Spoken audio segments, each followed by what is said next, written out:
I wasn't expecting.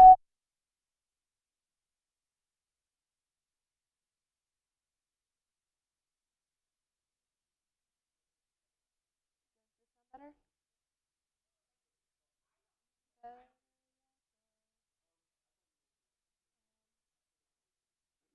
I have to say better. Sorry.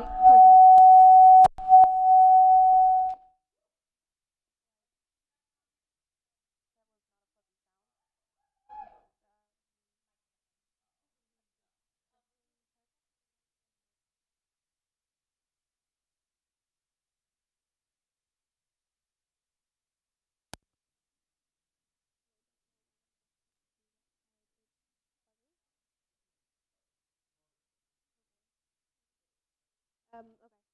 I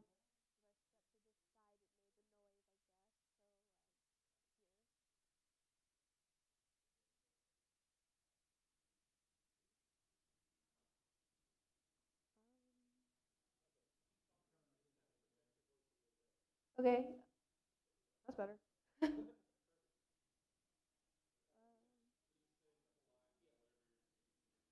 Okay.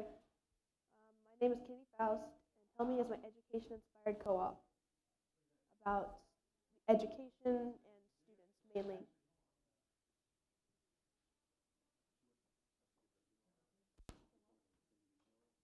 I apologize. I was very soft-spoken. There.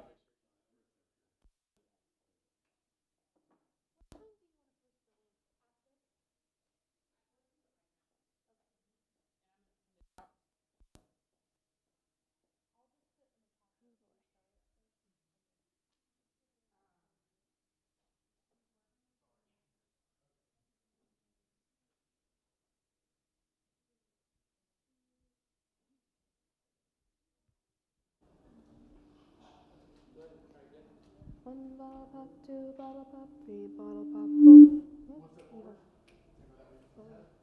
One bottle pop, two bottle pop, three bottle pop, four. Five bottle pop, six bottle pop, seven bottle pop, eight.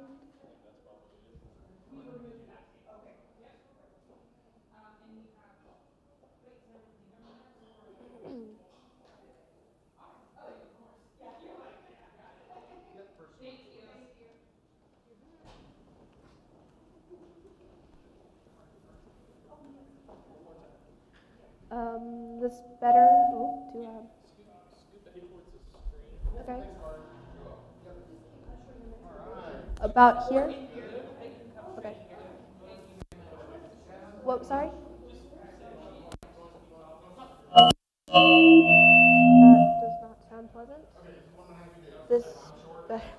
Is this better? Sorry, I'm trying. I'm trying. Don't have words to say. Um, I like to. I'm going to try to keep not move so I don't look distracting. Um,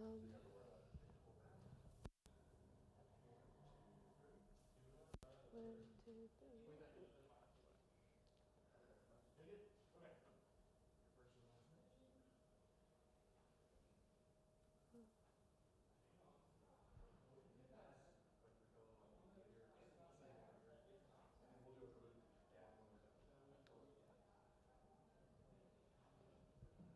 Does this?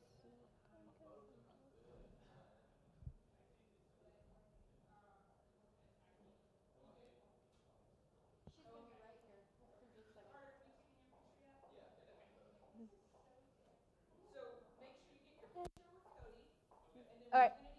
Hi guys. It's good to see you. You're awesome. Thank you so much. I had to panic buy it yesterday. I even thought that there was a Mic gift. I check. could find One, a gift two, card, three, four, and I five. literally One, did it two, right as we were three, paying, four, right five. after, and it was so annoying. Yes, it is. No, we just my mom's like just let me use it and it'll be fine. she's very much like, if you need something, I'll buy it. Don't worry about it.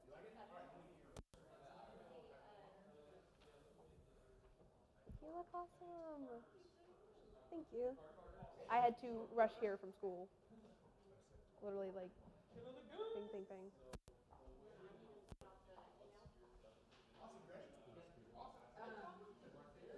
Actually, if you're, that's perfect. If you'll send out email to OEC users, the board, and then the contestants. Do you have their emails? Yeah. Okay. I have no idea how y'all are wearing heels. I tried some on, and I was instantly like, I'm gonna cramp up and fall over. Mm. Snag it off your collar here. Thank you very much. Okay. So just throw that on a belt loop or belt if you got one.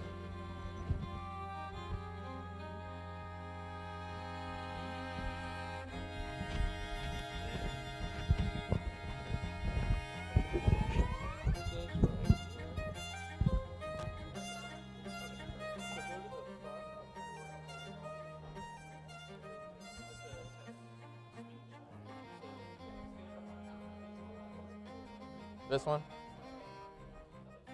Alright. Alright. My name is Carter Caves and my co-op is TechServe. We specialize in IT services for rural communities that usually have IT companies for the larger cities come down. Alright.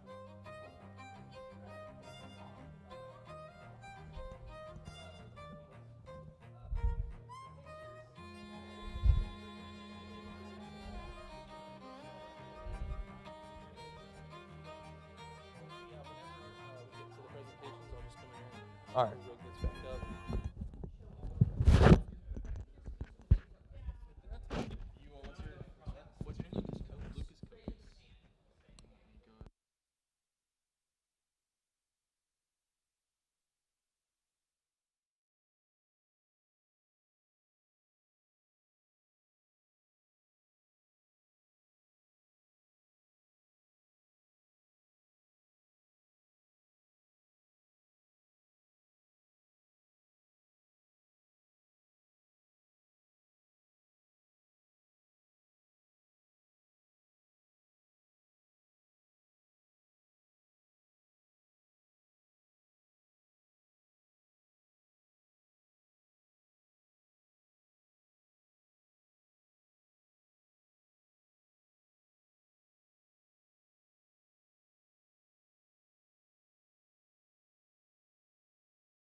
Everything's good. And Preston and Colin are both here now, so that's always good. Hey, friends.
Oh, okay. My favorite class, I probably don't have one because I really don't enjoy being at school.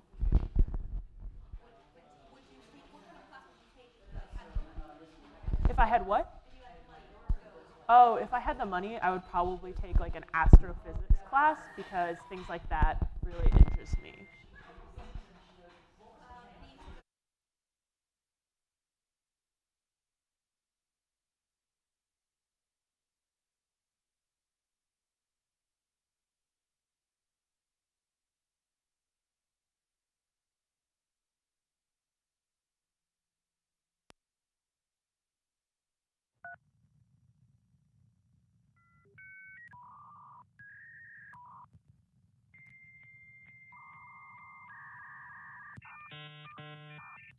Spring break, I am excited to get home and just take a nap.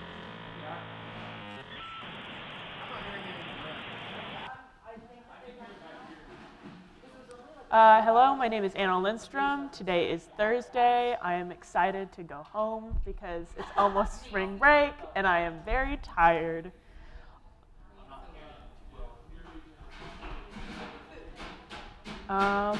I don't know what my favorite food is. Oh, I'm wearing false lashes. They're like little wispy glue-ons.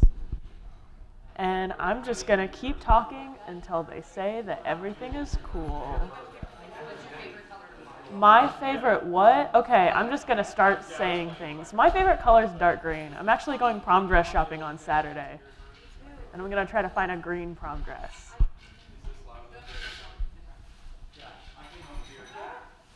And I'm just gonna keep talking to make sure that the mic works.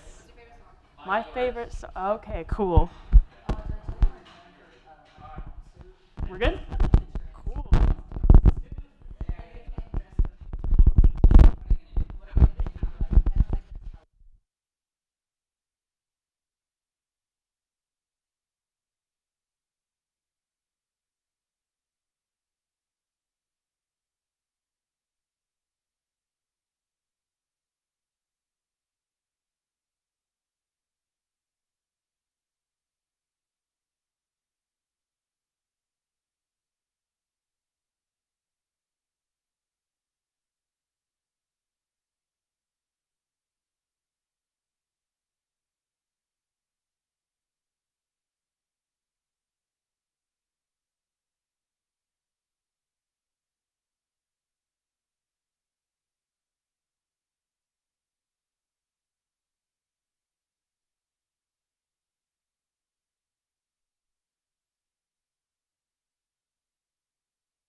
However,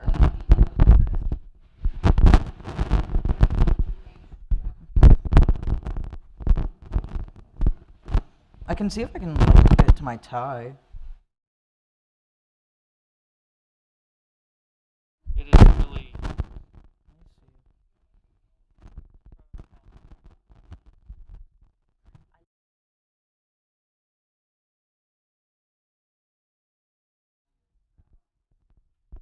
Hello, my name is Ryan.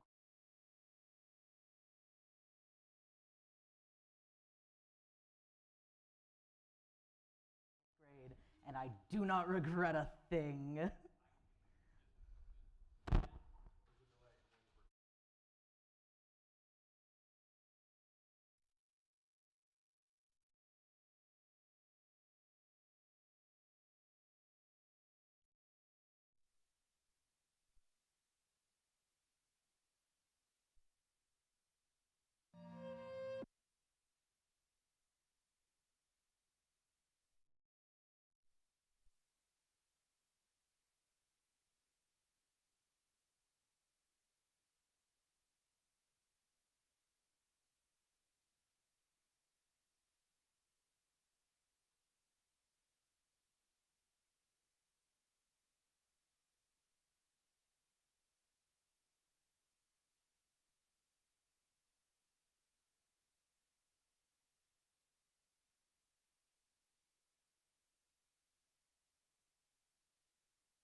Aw, Colin.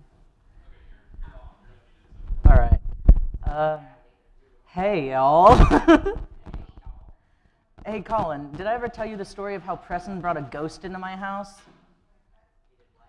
Preston brought a ghost into my house because he disrespected her.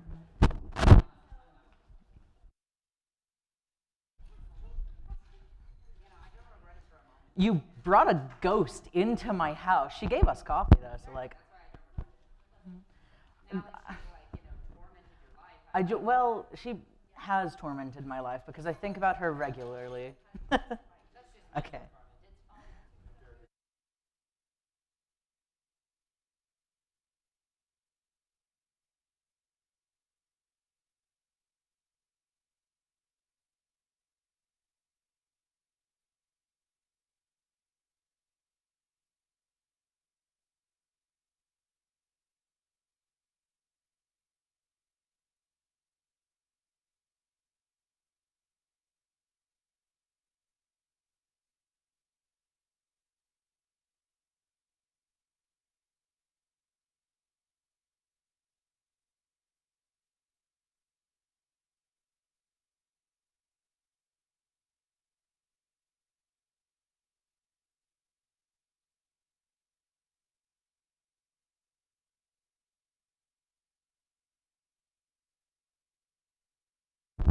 Hello, I'm Preston Lewis, and I will be talking about urban agriculture and how we need to use it in our every now daily lives. Listen, don't talk to me, Ryan. This is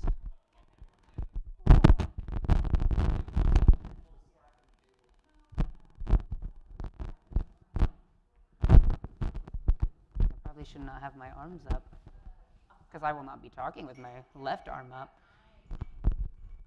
If I do end up gesturing, it'll be with my right hand. I'm going to do what I do best, and I'm going to ramble, because that's what I do a lot of the time. I ramble. You know this, Colin. I've done a lot of rambling in my lifetime. No, I don't have joke. That's people. That's crazy. Yeah, Barack Obama. Yeah. Is it Lauren Berry? Wait, Lauren Berry. Oh, that's fun and exciting. That's crazy. That's crazy. That's crazy, dude. What? Huh? Lydia Bomboy. Oh, okay. Uh, joke. What's a good joke? I don't know.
I've been unmuted. Oh. What is up, gamers? My name is Colin, back at it with another Minecraft episode. Today we're going to be talking about taking down the creeper. So all I gotta do is pull out my Minecraft. Yeah. Remember, guys, smash that like button and make sure to not forget to subscribe.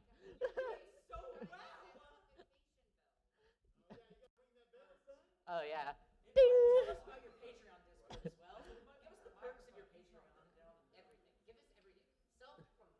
Self-promote?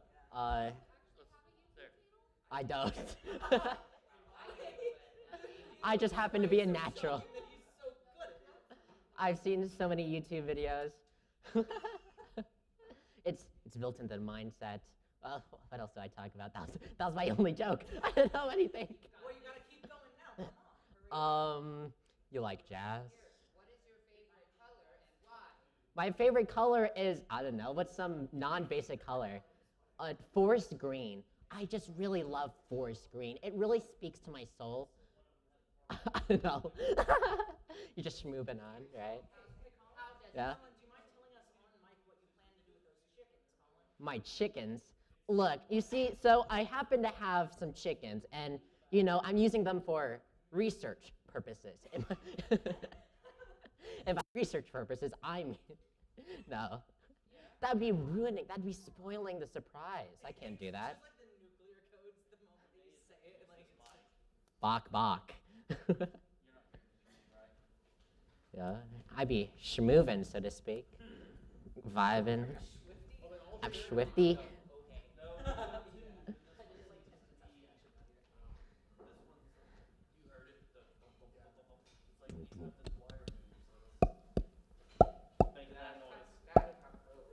That's just me popping. Why did the chicken cross the road? To get to the other side. I'm so hilarious. I'm hilarious. Start laughing. Start laughing right now, immediately.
What if I just started doing my DI right now, like in the middle of the like climax of the DI, and I'm like getting hate crimed, and I'm like, oh no, I'm dying.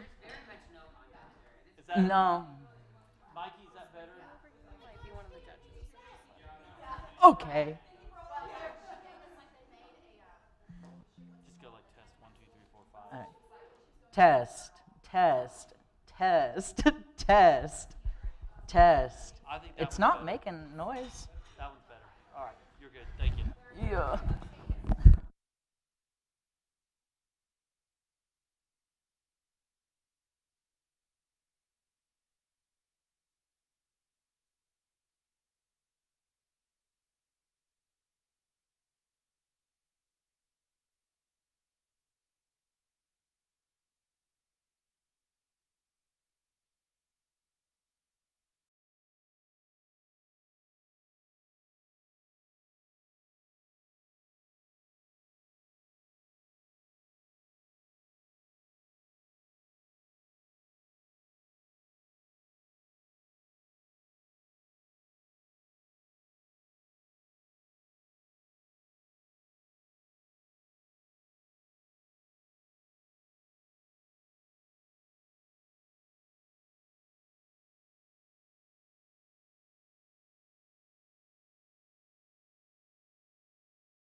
Luckily, the archaic sounds associated with dial-up internet service are of a distant past for most Oklahomans.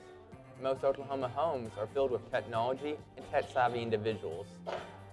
Unfortunately, the same is not true for much of a rural population.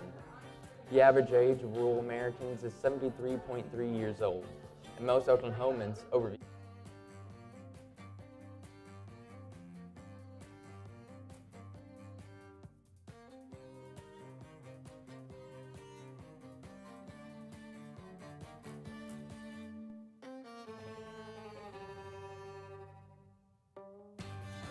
All right. Okay. My name is Anna Lindstrom.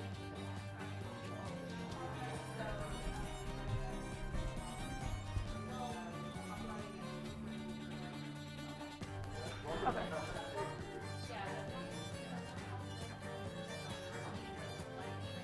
Okay, so you don't want me to like be walking.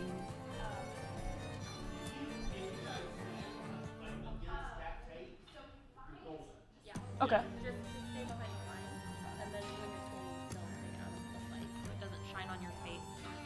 Okay. Okay. Well, Yeah. Okay. My name is Anna Lindstrom. Today is Thursday, and the mic. The drive here was actually not great. A lot of people were driving way too slow. I think it's going to be a lot worse with all of the ice and all of the snow.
No. Okay. Can you guys hear me? Okay. I just talk straight at everyone. Ah, okay. Well, this is not nerve-wracking at all. Okay. Okay. I do this like competition-wise at least twice a week, so I'm like, but there's people now.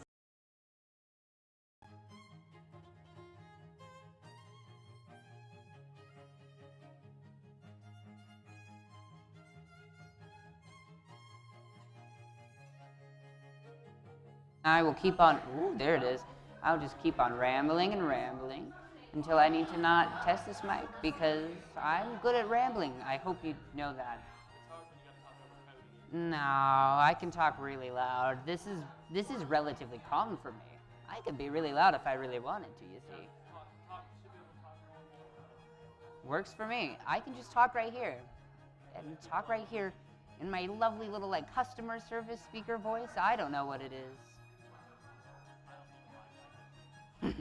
You could just stand there and just project and project. And so, but me, I just have to, there we go. I can project from the mic as well if I have to. And I can just, and I'll talk about my urban farming co-op. I couldn't think of the words I was looking for. My brain tossed out the words from me. So that's fun. Sick. Thank you.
Stand right here. Okay. Can you ask me questions? Because I am famous Kennedy Faust. How was your drive here? Not bad, but I was really panicked about traffic, and I had to come directly from house, so it was not great. Did you drive good on snow? I've not driven on snow. My parents are too paranoid about that. Maybe you're snow driving tomorrow. Maybe I should. My stepdad and I used to do donuts in the parking lot of Crest. It was okay.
Please join me in welcoming Carter Caves.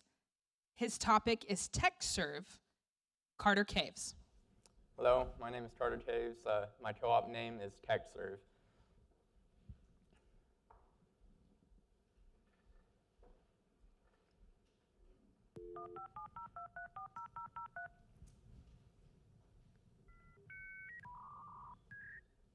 You've got mail. Luckily, the archaic sounds associated with dial-up internet service are in the distant past for most Oklahomans. And most Oklahoma homes are filled with technology and tech-savvy individuals. Unfortunately, the same is not true for much of our rural population. The average age of rural Americans is 73.3 years old, and most Oklahomans over the age of 50 never had the opportunity to take computer class in high school or college. This has caused a literal disconnect for some rural Oklahomans, a technology desert. Fortunately, to reset this connection, all rural Oklahomans need to do is join a helpful new co-op, TechServe. Fast, reliable internet service has become essential for everything from watching television to adjusting the temperature of your house on your new smart thermostat. Oklahoma Electric Co-op subsidiary, OEC Fiber, has brought broadband to many rural communities that were without service or had spotty, unreliable service at best. With the smashing success of OEC Fiber brings with it new opportunities for individuals, farms, schools, and businesses. It also brings with it a need for technical assistance and support. The number one technology frustration of seniors living in rural Oklahoma is understanding the devices they desperately want in their lives. Connecting equipment such as laptops, printers, televisions, and security systems to Wi-Fi can be complicated, even for those of us that grew up in the age of technology. For our older, rural population, it is overwhelmingly frustrating. To make matters worse, the only assistance these individuals can find is through call centers, because finding an IT company that is willing to drive to rural Oklahoma is rare and very expensive. TechServe eliminates this frustration by providing IT specialists that are available in person to answer questions and provide support. TechServe isn't just for helping your grandparents set up their new smart TV or reset the password on their Wi-Fi. TechServe also assists schools, farms, and businesses so they can take full advantage of new technologies that are available as a result of high-speed fiber access in Oklahoma. TechServe is a not-for-profit, member-owned, cooperative corporation dedicated to providing its members the best IT services at the most reasonable price. Joining TechServe gives you the peace of mind that your IT needs can be met quickly and, best of all, in person. No more long waits on the phone just to speak to someone possibly located in another country. TechServe isn't only concerned about providing technical assistance and support. It also focuses on education.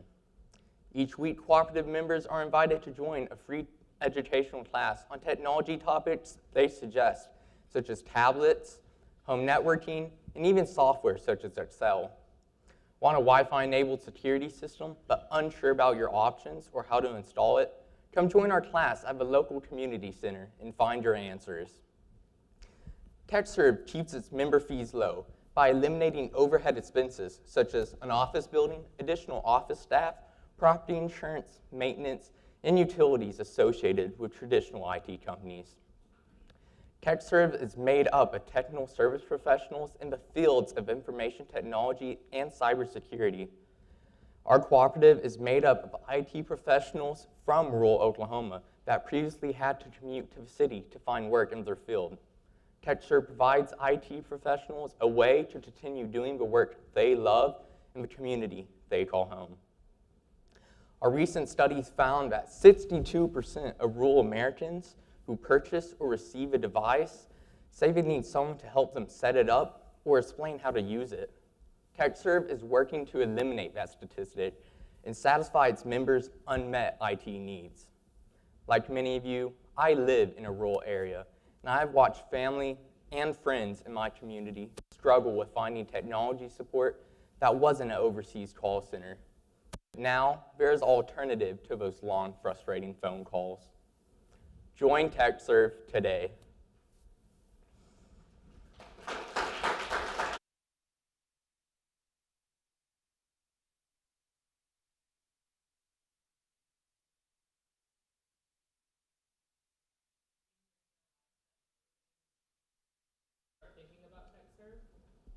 Senior? Yeah, my grandparents, well, my grandma specifically, just this summer, she had me come down to her house one afternoon and set up her new smart thermostat, and I'm not even gonna lie, even for me, it was incredibly complicated. I had to download the app and look up a bunch of guides, and so that really inspired me to get this whole system going.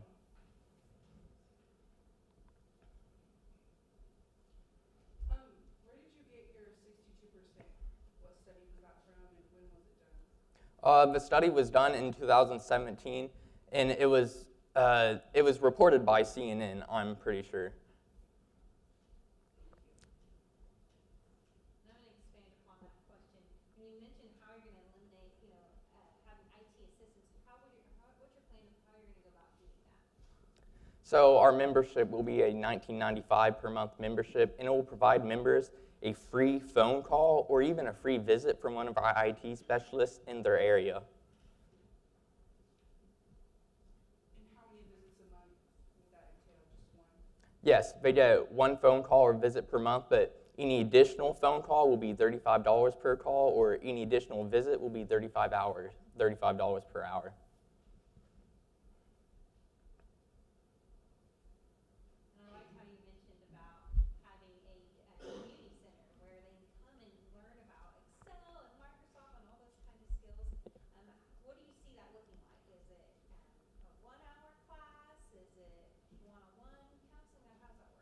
Well, I believe that, the education is a big part of the co-op, so I would like our IT professionals to come to these community centers and set up a little booth with explanation, be able to talk to a big group of people, and the time will honestly depend on what the topic, as like easier topics such as just troubleshooting your computer, or more advanced topics as how to use certain softwares.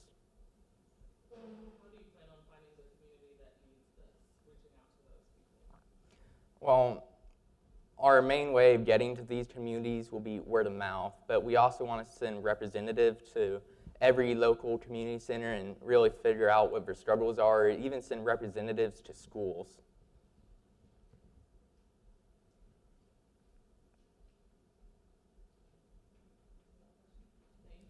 Thank you.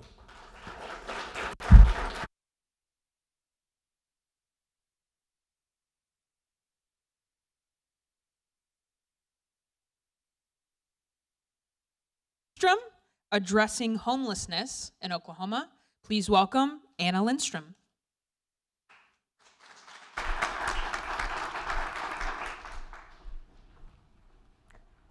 Hello, I'm Anna Lindstrom, and today my topic is addressing homelessness within Oklahoma.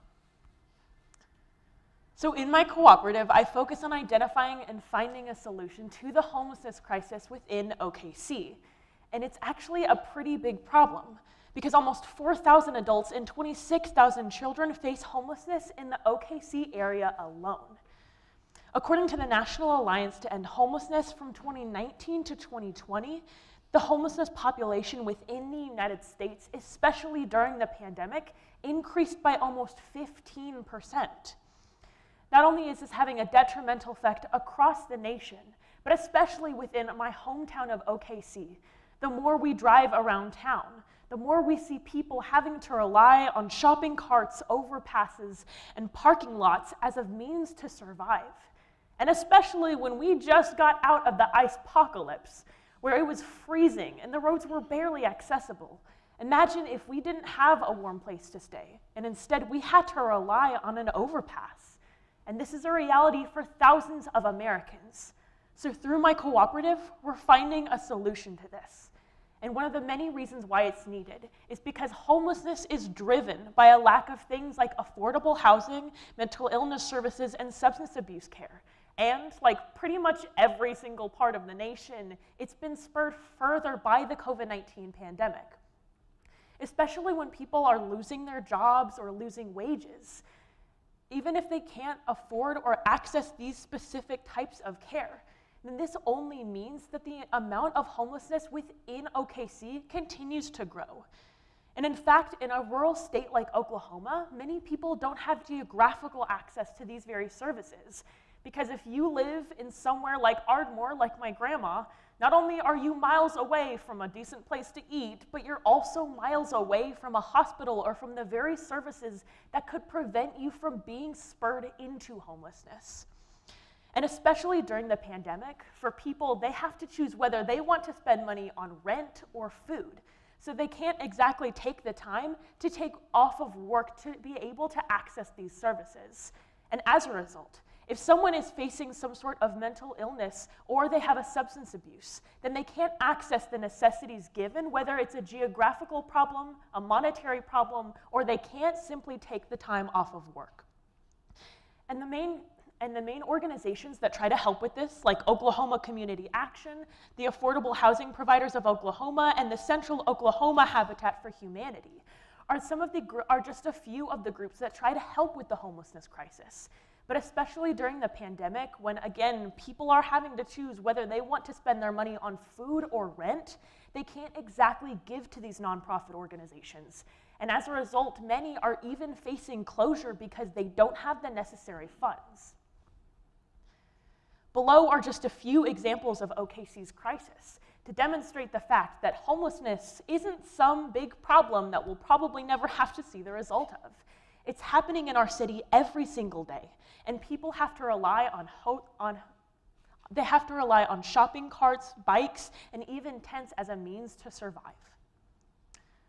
So the main reasons why you should help is because through this cooperative, we're going to be working with organizations like the ones stated, and we're going to be acting as a main communication service for these organizations. By increasing the amount of awareness in the community for this specific problem of homelessness, then not only can we boost the funds for these nonprofit organizations, but we can boost volunteering, and as a result, we can help act as a main communicator throughout all of these nonprofit organizations, being able to spread their influence throughout urban and rural areas, so that every single Oklahoman can be able to access the necessary services that they need to overcome homelessness before it even becomes a problem. With your help, Oklahomans can gain the necessary services needed to overcome their current struggles and get back on their feet. And especially in the middle of a pandemic where we haven't been able to give as much back, it's imperative that we take this opportunity to try and help with this cooperative so that we can aid our fellow Oklahomans. With your help, less adults and children will suffer from a lack of food, clothing, shelter, and sanitary necessities. And even though Christmas has passed, it's never not the time for giving.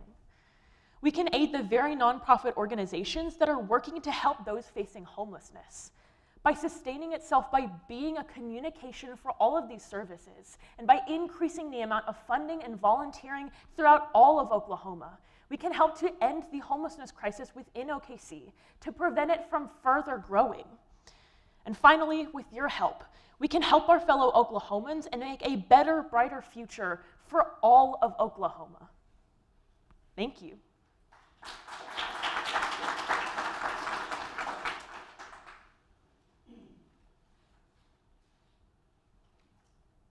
What would you say to someone who feels there's already enough organizations doing this?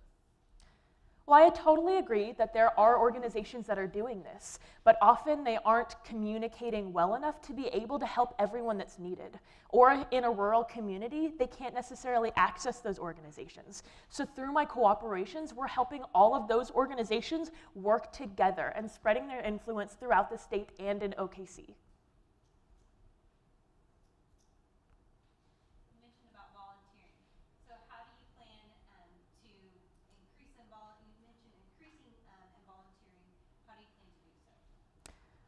Well, for many people, they don't really know that homelessness is as big of a problem as it currently is.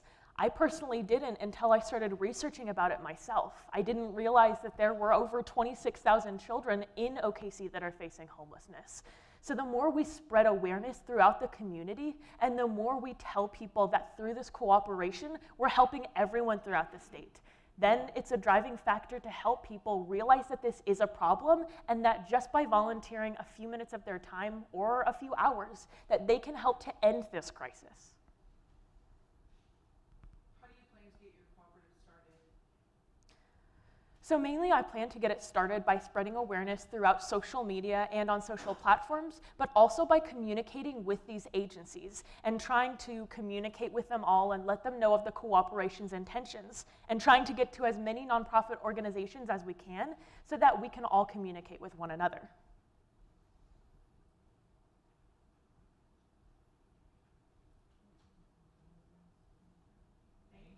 Thank you.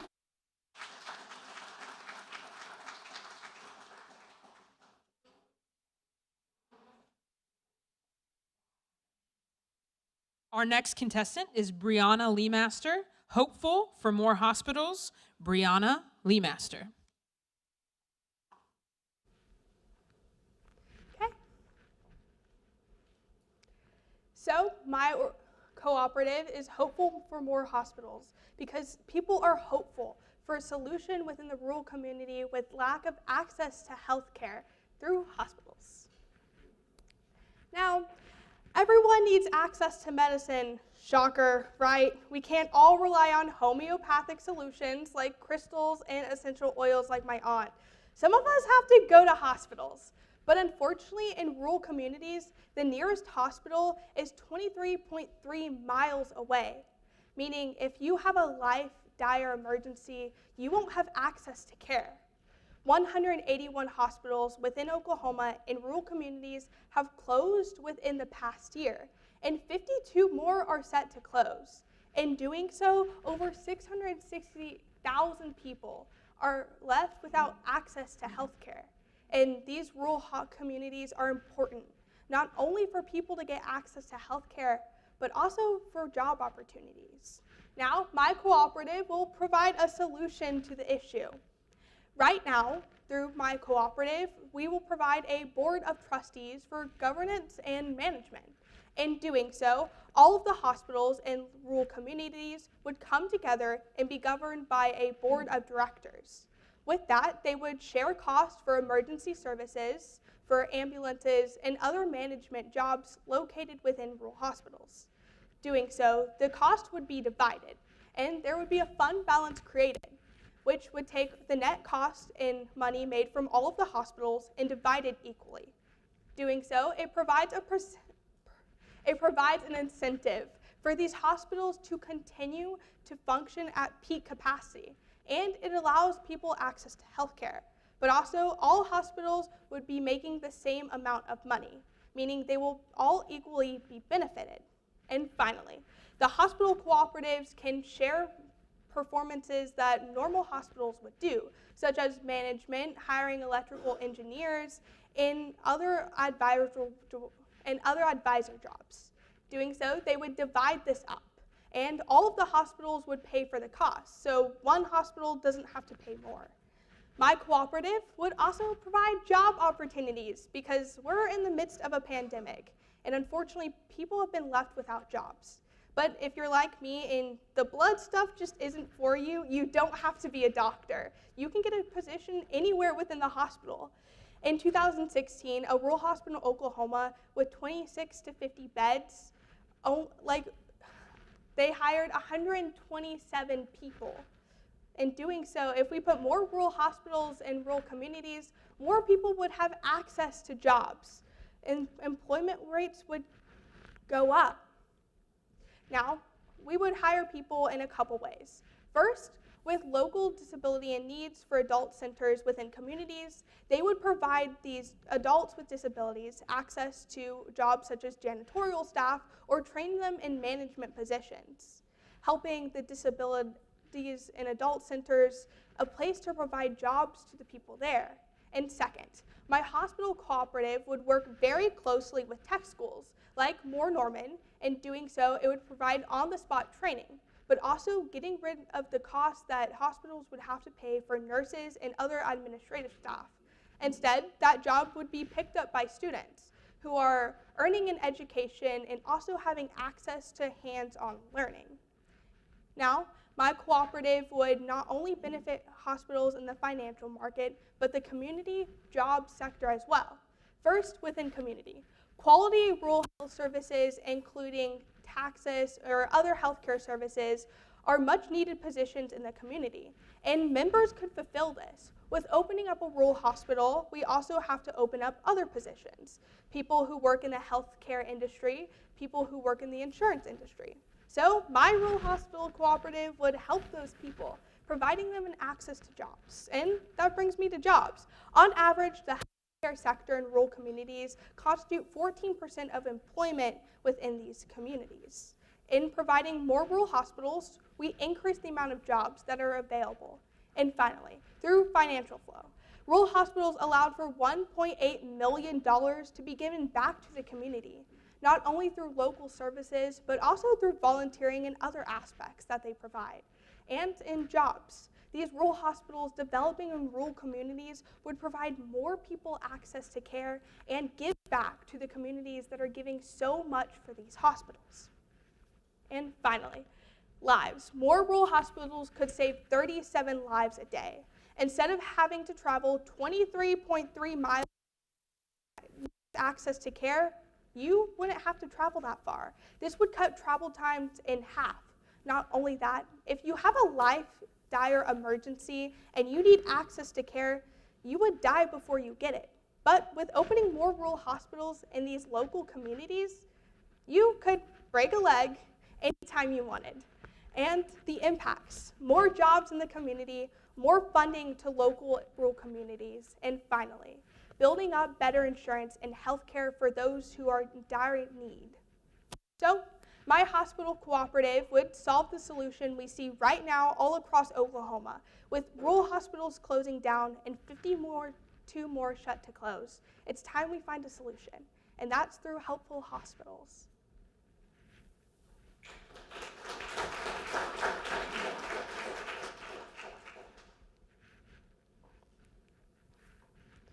You said that $1.8 million will go back to the community. How does that happen? Okay, so first, through providing jobs, the number accumulates, like how many people would have access to jobs and how much they would be paid. But not only that, rural hospitals also provide opportunities for more transportation and more businesses to grow about the community. If we open a rural hospital, that's also going to encourage other big businesses to come to those small towns, allowing more money and more job opportunities.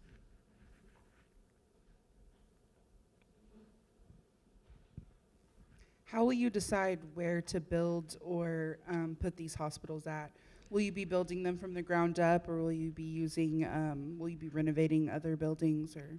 So a mix of both. Right now, there's an organization called OTHPC, and they decide abandoned buildings, whether they can be transformed into other centers such as hospitals. So my cooperative would work closely with that organization to see if maybe we can find a building that's been abandoned that can be turned into a hospital. And it would also work with hospitals already existent in rural communities to get them on board to provide a board of members. What motivated you to start your cooperative? So I lived in Yukon, but the very rural part of Yukon, and I fell out of a tree once and cracked my skull open, and we got in an ambulance, and it took us about 30 minutes to get to the local hospital, and I was like, this is very bad. I live with my grandparents, and I'm like, if that had happened to them, there's also a good chance they wouldn't have made it. So my solution was find a way to bring this care to people who couldn't have it. Would your hospitals be more generalized or ER? Do you have a vision of what each hospital looks like? So I have a vision of more ER related so they can handle important emergencies, because that's the issue right now. The 23.3 miles number is taking into account the person who has a life threatening emergency and has to travel that far. It would also focus on more generalized aspects, such as working with a board of trustees and members. They would share care services, such as like traveling nurses and traveling specialists, so that way those people who can come to the hospitals can get access to those like important services.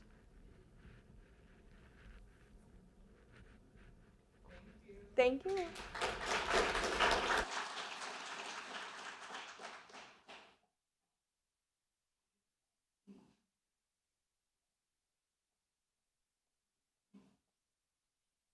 Our next contestant is Preston Lewis, American Urban Farming Cooperative. Preston Lewis.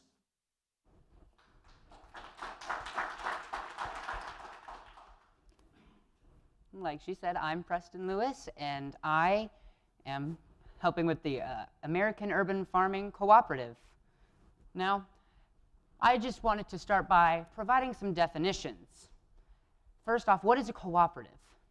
Well, to put it simply, as the Oklahoma Agricultural Cooperative Council states, of course in a paraphrase, I can't read the entire thing, a cooperative serves to benefit the community, while big businesses serve to profit, and they better themselves rather than the community that supports them.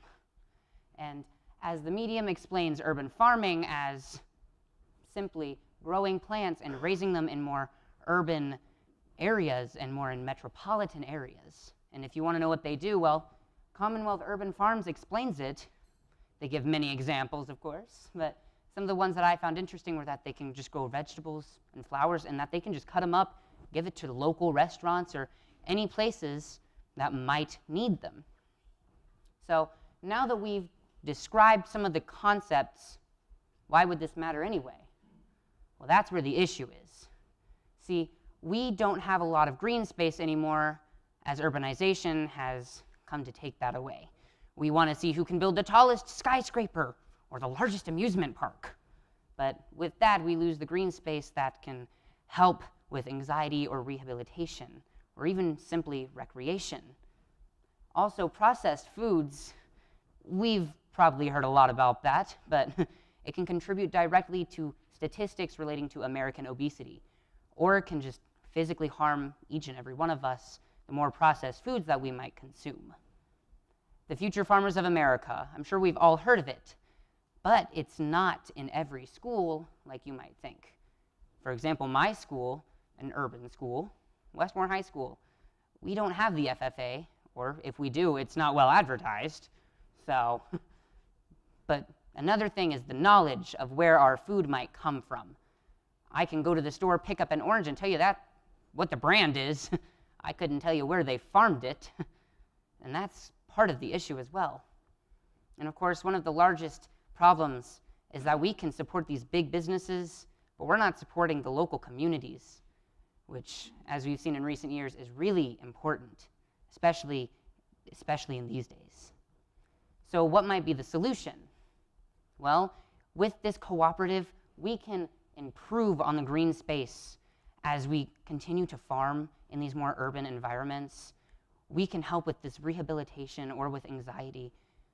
And also processed foods, you're going to have less of them, and it's going to be great.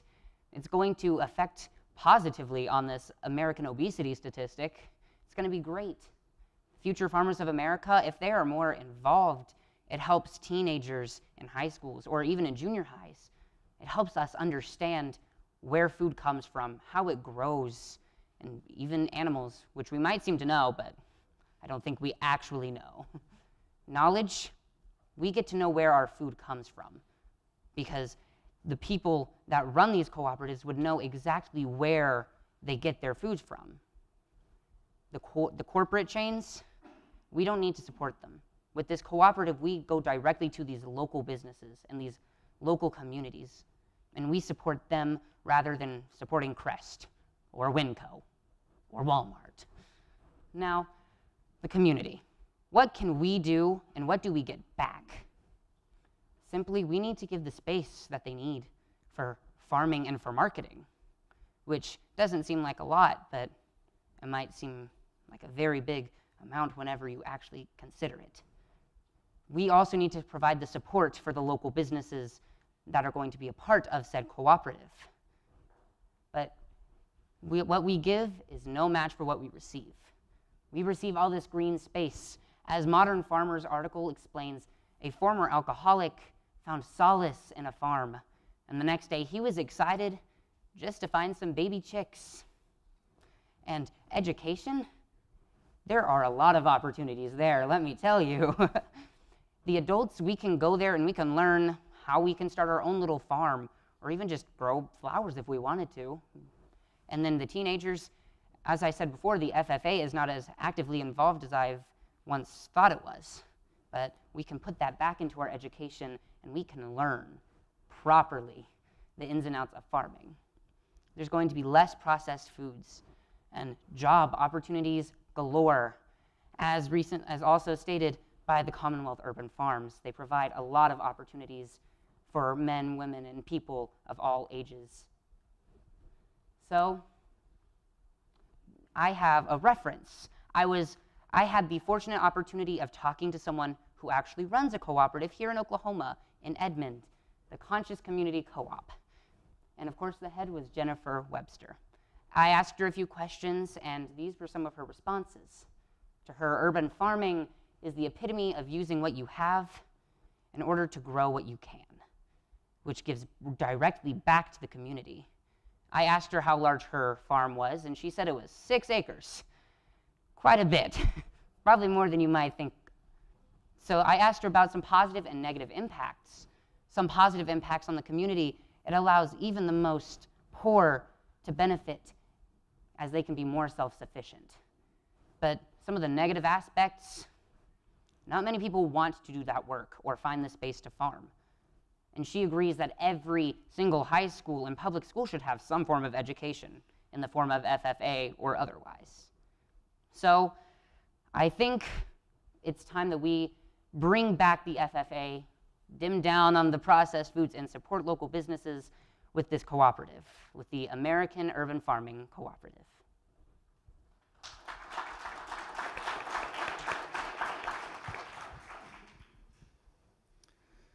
So, Preston, you talked a lot about how you want to get FFA into these larger schools that don't currently have programs.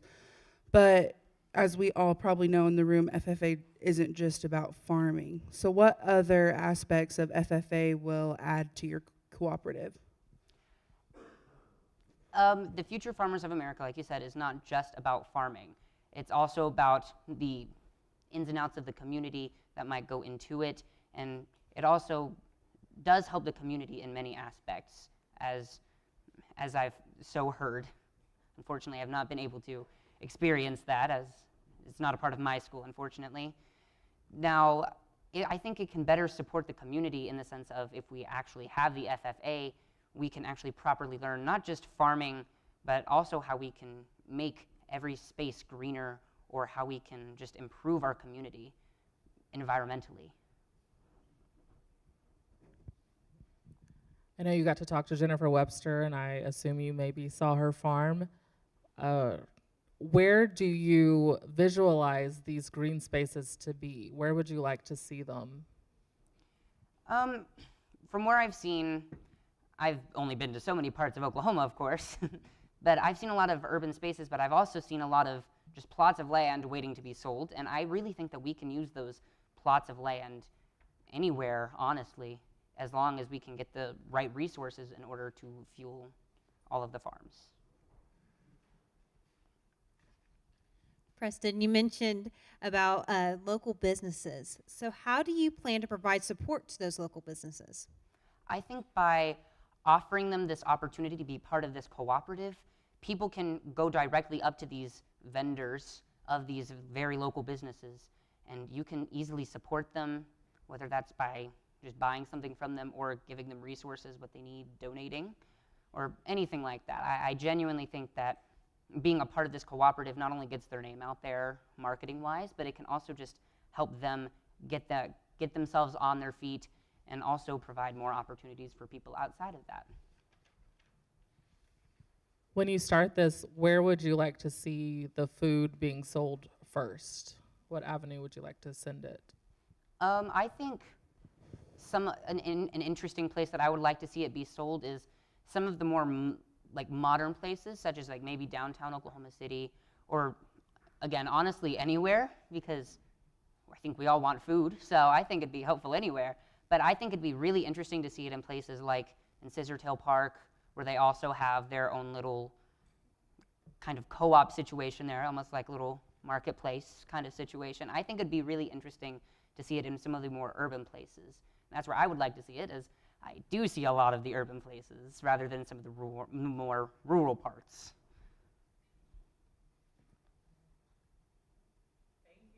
Thank you.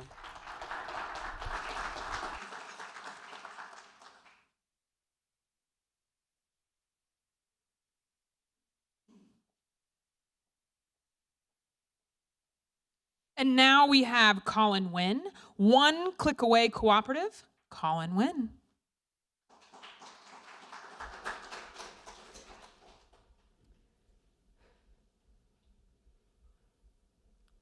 Might as well just start, right? My co-op is called the One Click Away Cooperative. Such a cheeky name. It's about technology. This all started off like a month or two ago when I was sitting in my room, I was playing video games. My dad goes in and he's like, "Son, how do you use Zoom?" And I'm sitting there and I'm like, "What do you mean? How do you not know how to use Zoom?" It was really weird. So I head over to his laptop, I sit down, go through the entire spiel of how to use Zoom and all the download processes. Go back to my room, and I'm sitting there and I'm like, my dad doesn't know how to use Zoom. What happens if some scammer calls him? What happens if he goes up to me and is like, "Son, we just want a free cruise to the Bahamas." All I had to do was give him my social security number. Yeah, that was the thing. So this leads us to digital literacy. A problem that I've noticed is that a lot of us are not digitally literate. And in a world where technology is becoming more prevalent now than ever, with the entire pandemic, live streaming, technology has at both times bettered our lives and made it worse. Because now you can go off to the interwebs, you can order food online, you can have job interviews online, it's great. But there are other problems like your computer shuts down, you don't know what to do. You click on a spam link, your computer crashes. That's a problem. So how are we going to fix this? Before we get to that, here's why we need this. 1/3 of workers currently lack digital skills. And digital skills are really important now because according to the USDA, reliable and affordable high internet is important. But more than just having access to internet, it's about knowing how to use internet efficiently and safely. So this is where my co-op comes into play. It's a little subscription service thing. It's kind of like, just IT, hook up your little guy and go like, "Hey, how do I do this?" And he goes like, "Yes." So how would this work? We have customers that go in and say, "Hey, I'd like this service," and we say, "Great." From there, they have access to a little hotline, and whenever they have problems with technology, like their computer doesn't work, they have a link and they don't know if it's safe or not, they can simply call up this hotline and say, "Hey, I need help," and then they get access to their help. But more than just help in the immediate, they get information about how to use the internet safely. Like, as previously stated, my dad being called by a scammer and hopefully not giving away the social security number, he's going to get information about how to use the internet safely. And yeah, that's pretty much it. Customers get first subscribe, they get a service, they get access, and part 3, profit. Not really profit, this is a co-op, but I just really wanted to say part 3, profit. So yeah, and that pretty much summarizes it. The end. So, how do they profit? We allow people to gain access to information that's about the internet that isn't on the internet. They gain access to information, they become technologically literate, and they get to explore this wonderful world of digital. Yeah, that's pretty much it.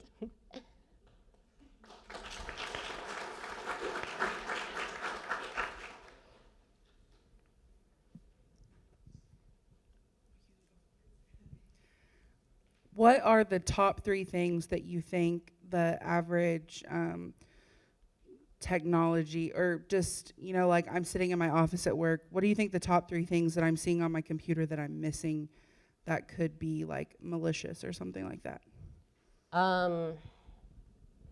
Could you rephrase that? Didn't quite understand it. So, like, when it comes to digital literacy, like, what is threatening me at home? Like, not just getting a phone call from somebody, but like I'm getting a random email. Like, what is that? Like, what is it? Malware? Is it phishing? What do you think is most common? Like the top 3 things that people are seeing on their computers and their email every day. I'd say the most common is like social media emails. Like a lot of emails, what they tend to do is they mask themselves under like a known company. Like, for example, you could receive an email from Facebook that says, hey, your account has been compromised. Click on this link to go save it. And generally the link is some sketchy website that's just trying to steal your information, right? But they disguise themselves under some big company. And most emails are kind of like a remix of this. Like there are emails that are under like bank companies that are like your bank information has been stolen. And sometimes if like a family member has their account hacked on Facebook, a hacker will use that Facebook account to contact you for like money or something, right? Yeah, no problem. All right. So how do you plan to educate others of not, clicking on those bad links or scams? How do you plan to educate? Either through like pamphlets or classes. Like at my school, right? I go to like a tech school. And in my computer science class, they had an entire unit over staying safe on the internet. So there would be like quizzes on like, is this a phishing email or is it not? And it would be like interactive. So it would like ask the person, hey, is this a phishing email? And if they mess up, they'll say, this is what you should look for in an email to make sure it's credible.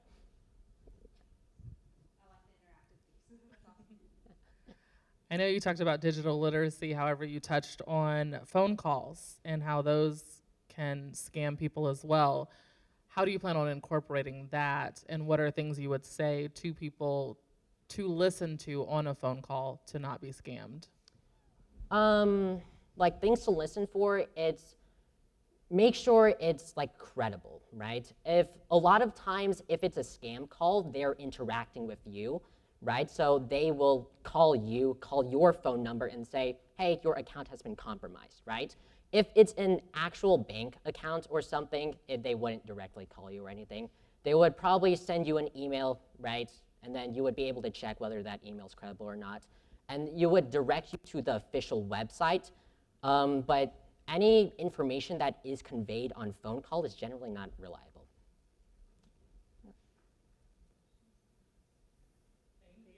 Thanks.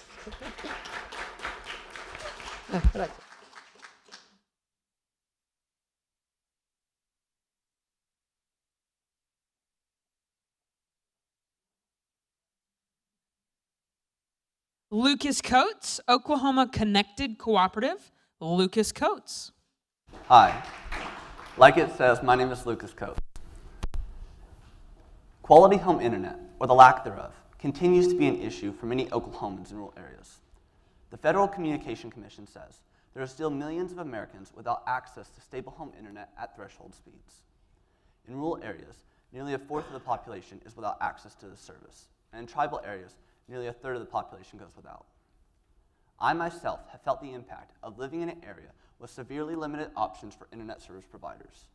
My family and I live in small-town Oklahoma, and have lived there for years without access to stable home internet. In order to access the internet for school, work, and any day-to-day activities, we would have to make do with mobile hotspot, public libraries, and even driving to store parking lots. While in 2020, during the COVID-19 pandemic, especially during the lockdown, it sent us home, making us rely on the internet even more. As classes went online, rural Americans struggled with inadequate internet access. There were constant stories of students doing homework in diners and restaurants. While the teachers and students didn't have access to stable home internet, they didn't have school at all. Internet access is needed for so many aspects of modern life, and without it, we may struggle to stay relevant in our current society. This problem can be solved with a cooperative-based business, using those principles and values to help close the gap between urban and rural. Oklahoma Connected Cooperative is the answer. Oklahoma Connected Cooperative will bring high-speed fiber optics to families and businesses in rural areas.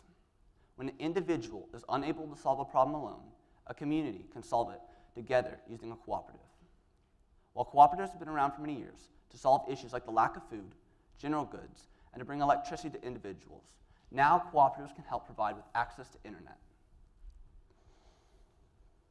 Oklahoma Connected Cooperative will serve its community and strengthen them using cooperative values with members as the main focus, not on profiting outside investors. Delivering high-speed fiber optics is only a part of what Oklahoma Connected Cooperative truly is.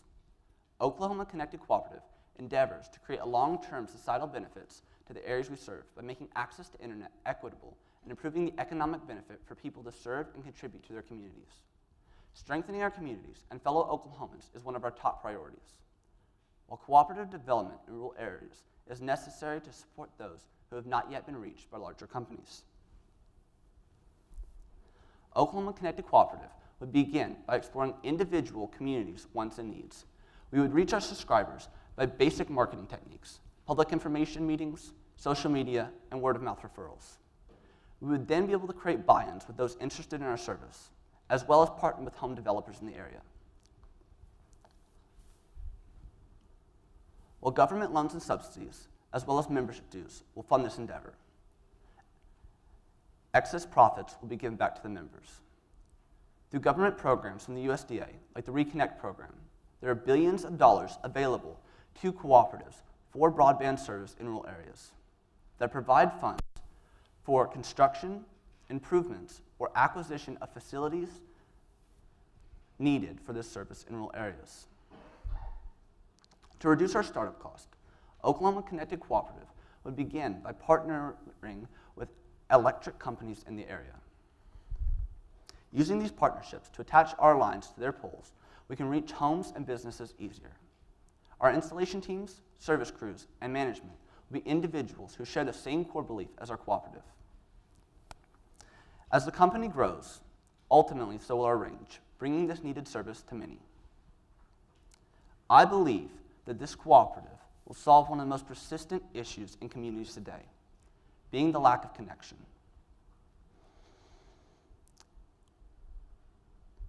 The simple fact is that remaining connected to the internet is no longer a luxury, a whim, or a want. It's a need for work, school, and any day-to-day activities. Why I say that home internet is so important is simple. Remaining connected in this world is such an incredible tool to have, and is so fundamental in every aspect of life in this modern age. Having quality home internet doesn't have to be an issue anymore. Therefore, I believe that having a cooperative that solves this issue is vital. No longer will we be irrelevant and unconnected.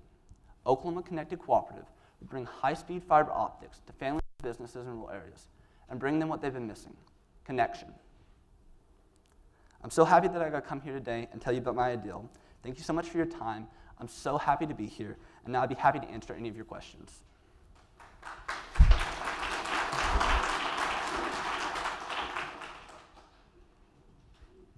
When you said the profit will go back to your members, in what ways? By reducing monthly fees and trying to reduce our price of monthly fees as low as possible so that we can make internet access to individuals anywhere more accessible and not have individuals forced to go to large companies or to not be served at all, and be without. So. How will you help subscribers that can't afford your service? No matter how affordable something may be, it might not be affordable to everybody. So how do you plan on tackling that issue?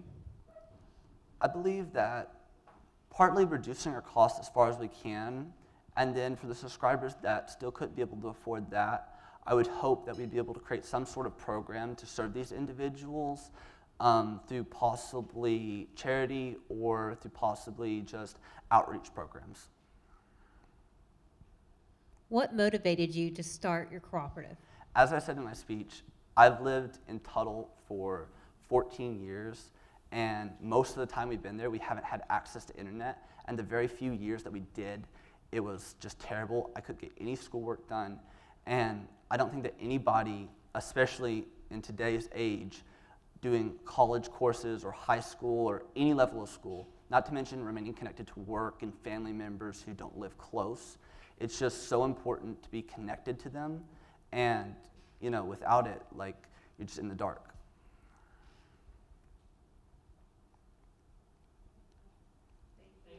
Thank you.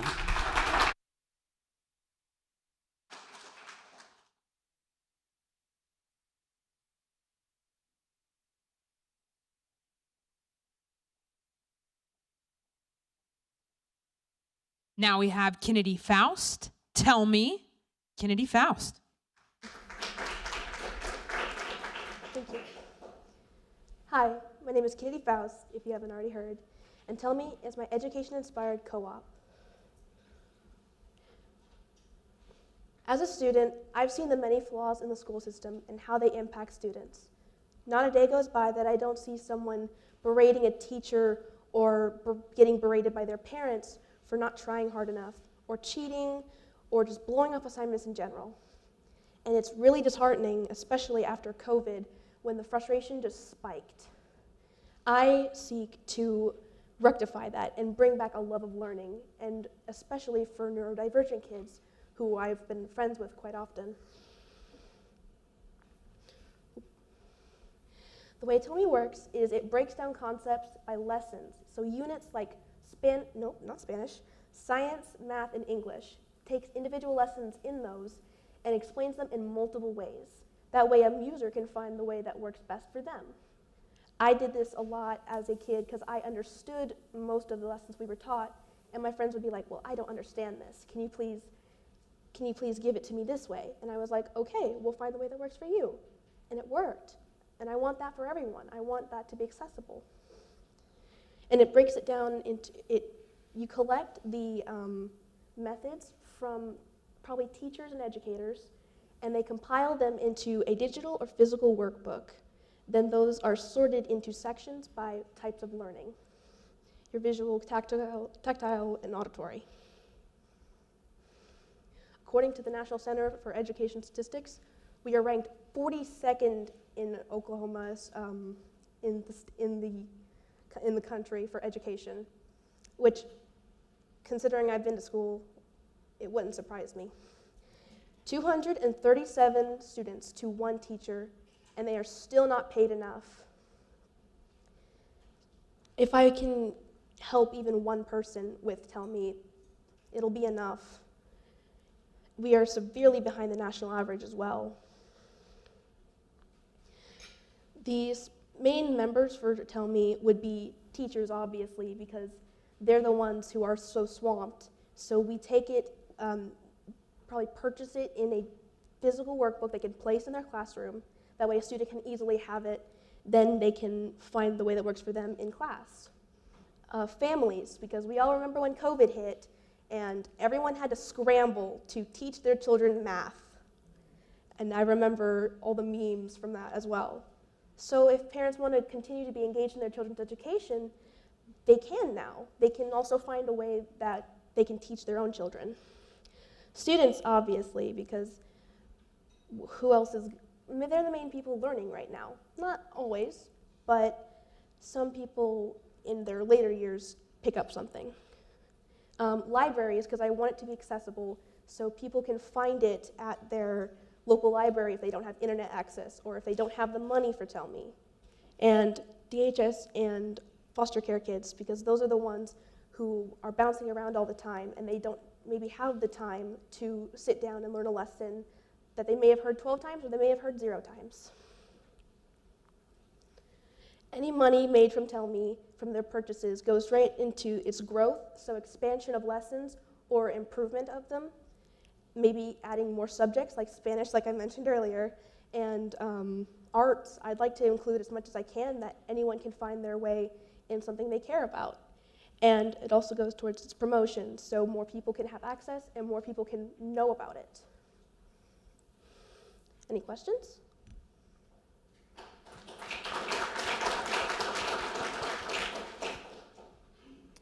Where would you launch these books first? Probably in places like Target or Walmart, just anywhere that the general public can access, that they can visually see it, and do some online promotions with social media, as well as just word of mouth would be ideal. How affordable would it be for families whenever they are going to Target and Walmart and purchasing these? And then how affordable will they be for schools and things like that? I plan on it being about as much as a regular, any other learning notebook, like those little drawing books kids learn from. So around $5 to $10, maybe up to 12. If they get bigger, probably cost more over time. And if you are consistently buying them, you consistently need the help from Tell Me, so probably teachers. I would probably do like a monthly installment kind of plan, like you can buy them over time if you need them more. How do you plan to recruit educators? Word of mouth again, and social media, and probably reaching out to teachers similarly to OEC, like just conversing with them, conferencing with them, and probably reaching out to education boards. With your vision of this, do you see classes that then have visual learners in a class, tactile learners in a class, or do you still see everyone in the same class? Ideally, I think anyone can still remain in the same class. If education goes that way, and we have classes like that, that would probably be really awesome for our students, because they're the main goal for us. They're our future, and if we can bring up those who are lower, it's going to be better for our society in the future. Can you repeat it again? Sorry. Yeah, just as you have obviously kind of the 3 different learning paths that you talked about, do you see then taking all of the tactile learners and putting them in Mrs. Smith's class, and taking all the visual learners and putting them in Mr. Ford's class? I wouldn't really have control over that because that's an education board type of thing. But if it happens, great. It's not my goal though. Any other questions? Thank you. All right, thank you.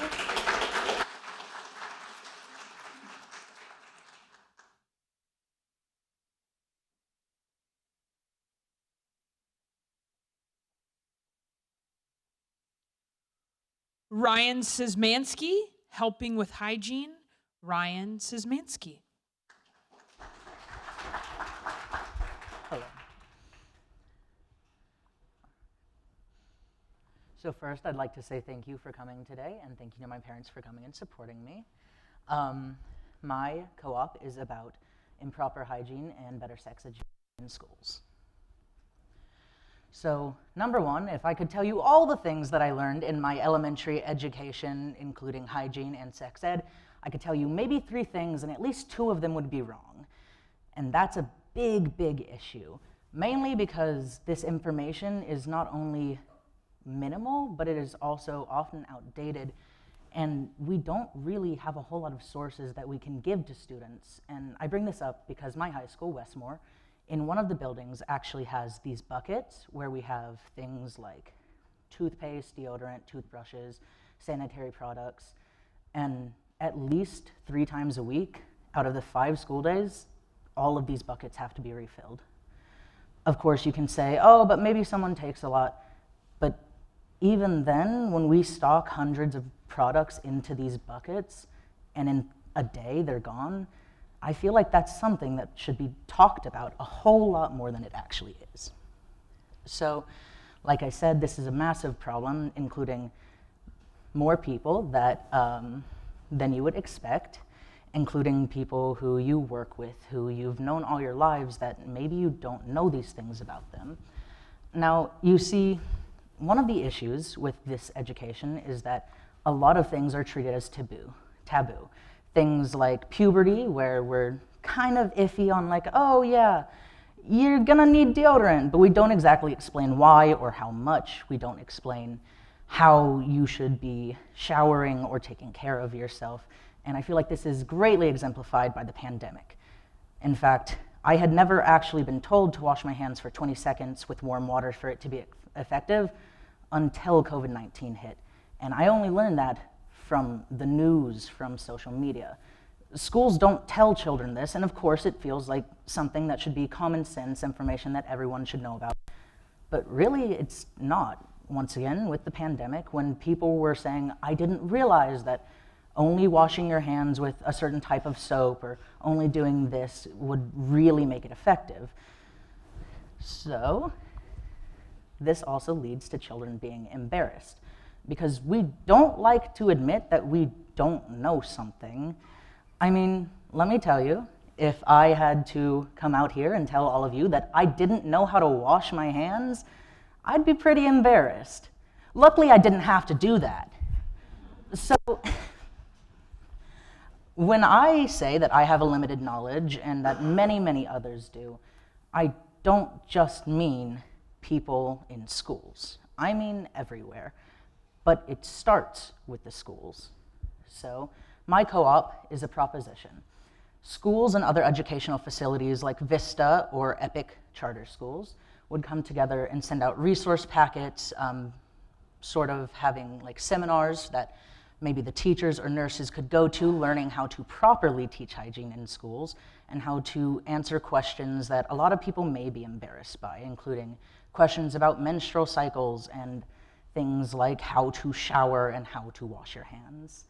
This better training and sharing of information would not only help keep everyone in the loop, but it would also greatly help keep the information updated and medically accurate, which is one of the biggest problems in schools. So, by sharing and updating our resources, we can very easily, properly teach people how to do these things. And like I said, it starts in the schools, because children go home and they tell their parents, guess what I learned today? I learned that this is why I'm going through these issues with puberty. I learned that these are why my hormones are giving me acne and why it's important to wash my face and my hands and clip my nails.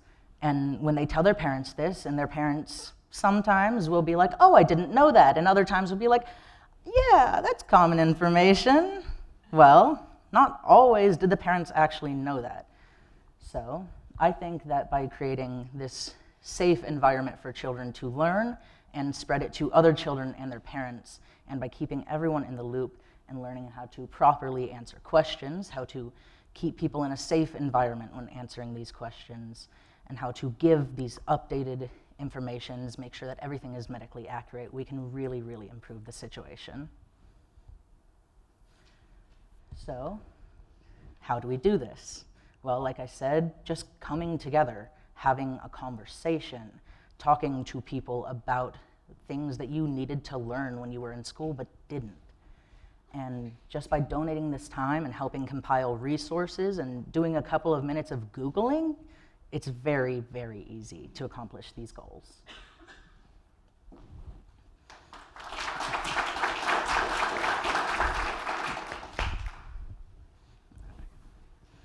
We know that children are embarrassed by these things. Sometimes parents are too. How do you plan on educating parents and getting them on board with this education?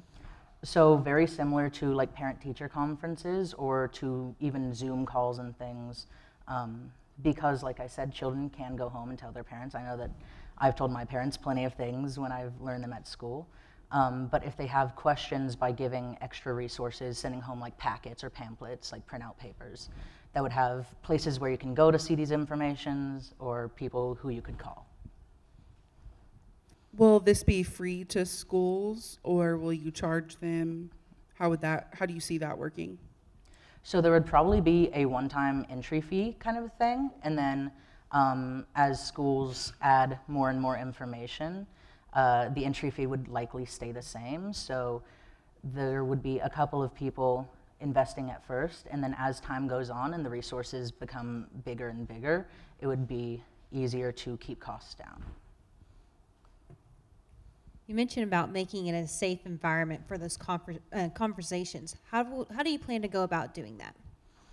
So by opening up counselors' spaces, like I said, with having like websites or even an extension of the school website where you can go and see having maybe like posters in the bathroom saying things, and I really do like what Westmore has done, where we have products in the buckets, and by providing those for students as well.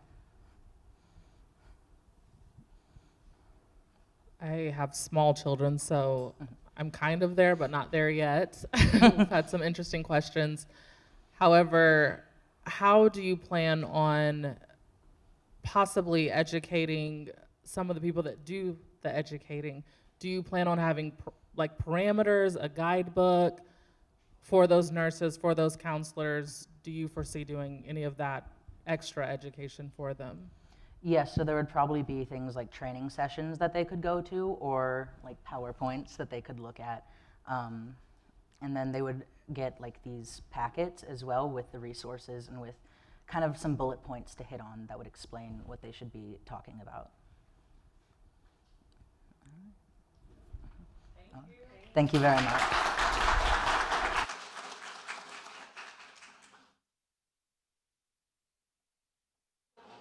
Let's give all of our contestants another round of applause. They were just, woo!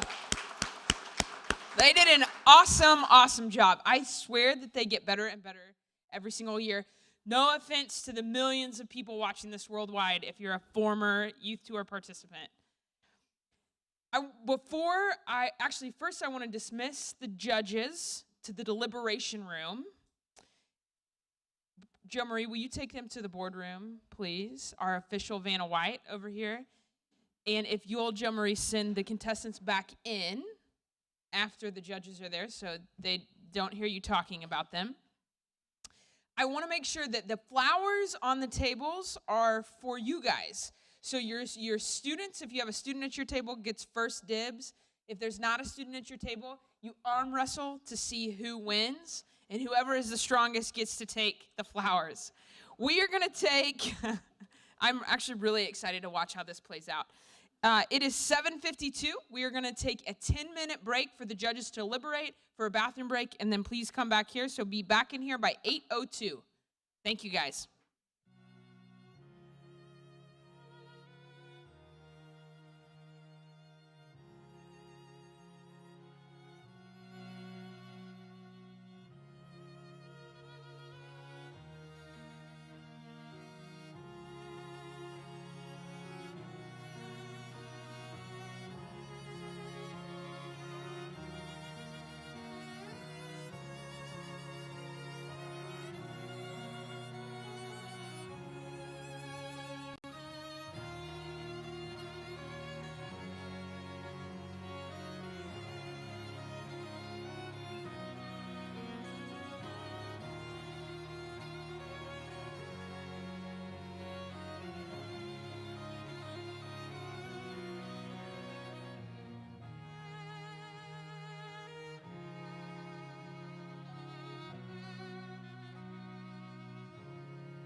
All right, I'm so sorry. I lied to you about 802.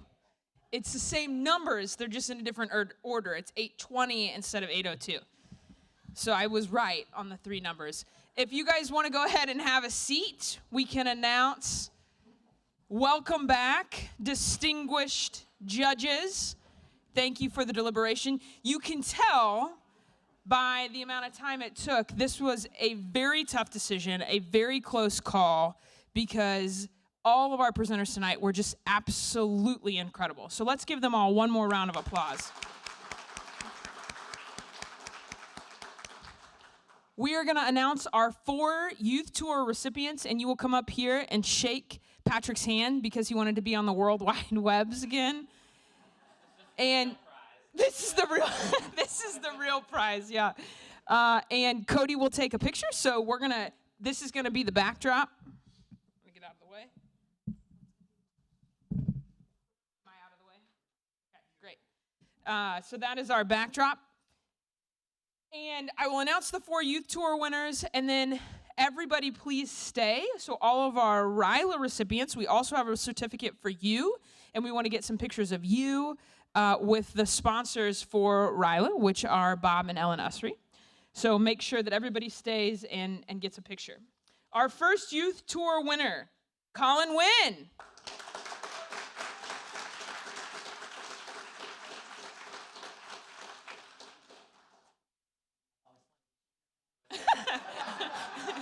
He said, "I've always wanted to shake your hand." If you didn't see that, if you didn't catch that, again, the real prize.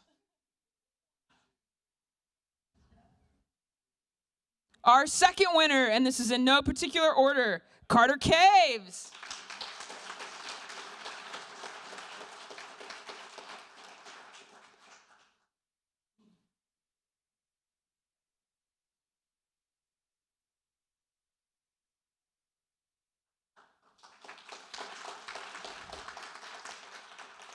Number 3, Brianna Lee Master.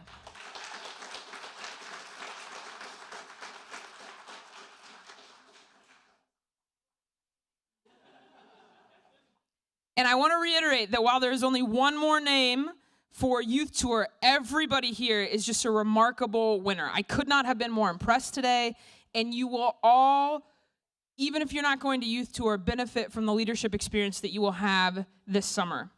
But our final Youth Tour, I kind of feel like I'm on like one of those dating shows, like The Bachelor. Everybody's nervous. It's a lot of power. It's kind of going to my head. Our last winner for Youth Tour is Ryan Szymanski.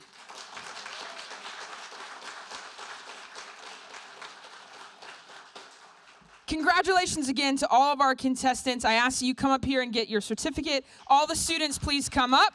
Youth Tour and RILA. Let's give them all a round of applause. They did an absolutely incredible job. Thank you, parents and teachers, for being here. Have a wonderful evening and drive safely. You guys did.